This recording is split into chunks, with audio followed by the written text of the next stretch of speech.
L'édito politique sur Europe 1 avec Le Figaro. Bonjour Alexis Brézet. Bonjour Dimitri, bonjour à tous. Le fameux rapport à l'oncle sur l'audiovisuel public doit être dévoilé aujourd'hui. Alors il est l'objet de débats enflammés depuis des mois. Les principales recommandations d'ailleurs en sont connues. Votre journal Le Figaro les a révélées hier matin. Est-ce que vous y voyez, Alexis, des surprises ? La surprise, la grande surprise, Dimitri, c'est que nulle part dans ce rapport il n'est question de privatisation. Depuis des semaines, on nous serine sur tous les tons que le grand méchant haloncle veut tout privatiser, qu'il souhaite en finir une fois pour toutes avec le service public de la radio et de la télévision, glorieux héritier de 5 colonnes à la une, de radioscopie et du grand échiquier, tout cela au profit de vils intérêts mercantiles. Le seul problème, c'est que nulle part, il n'exprime ni même ne suggère l'idée de privatiser quoi que ce soit. Non, il ne veut pas brader France 2 ou France Inter aux forces de l'argent et de la réaction. Non, il ne veut pas supprimer Roland-Garros, le Tour de France et le tournoi Destination. Au contraire, il souhaite les sanctuariser. Et rassurez-vous, il ne veut pas non plus expédier Nagui aux galères, ni Delphine Ernotte dans les mines de sel. Alors c'est vrai, certaines de ces recommandations peuvent être discutées, c'est la loi du genre. D'autres propositions semblent quasiment aller de soi, sauf pour ceux dont elles remettent en cause les petites habitudes. Même si là encore, on peut discuter des moyens. Mais, au-delà du détail de chaque mesure, le plus frappant, c'est que le diagnostic sévère dressé par Charles Haloncle, en 2 mots, l'audiovisuel public coûte beaucoup trop cher pour le service rendu et il est tout sauf politiquement impartial. Eh bien, ce diagnostic n'est quasiment contesté par personne.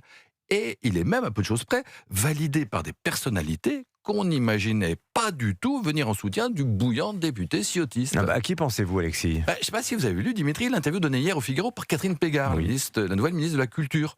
Sur le fond, elle dit grosso modo la même chose qu'Haloncle, qu'elle n'attaque d'ailleurs à aucun moment. Voilà ce qu'elle dit. Il est nécessaire de faire des économies. Le service public doit faire ce que ne font pas les médias privés.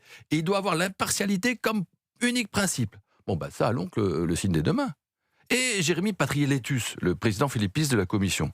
Dieu sait qu'il s'est opposé, et violemment, à Charles Haloncle. Mais que dit-il ce matin, encore dans le Figaro ?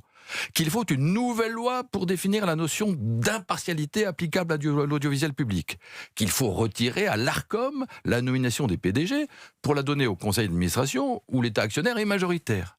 Et enfin, que pour faire des économies, il faut fusionner dans une même entité France Télévisions, Radio France, France Média Monde et l'INA.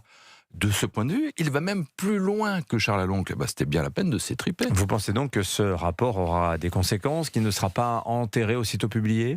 Il ne vous aura pas échappé, Dimitri, qu'on a appris hier, veille de la publication du rapport, comme par hasard, que la remarquable Eugénie Bastier, journaliste du Figaro, mais habituée aussi de ce studio d'Europe 1 et des plateaux de CNews, que l'excellente Eugénie Bastier sera à la rentrée l'une des incarnations de l'heure de vérité, le grand rendez-vous politique de France 2. Absolument. Merveille.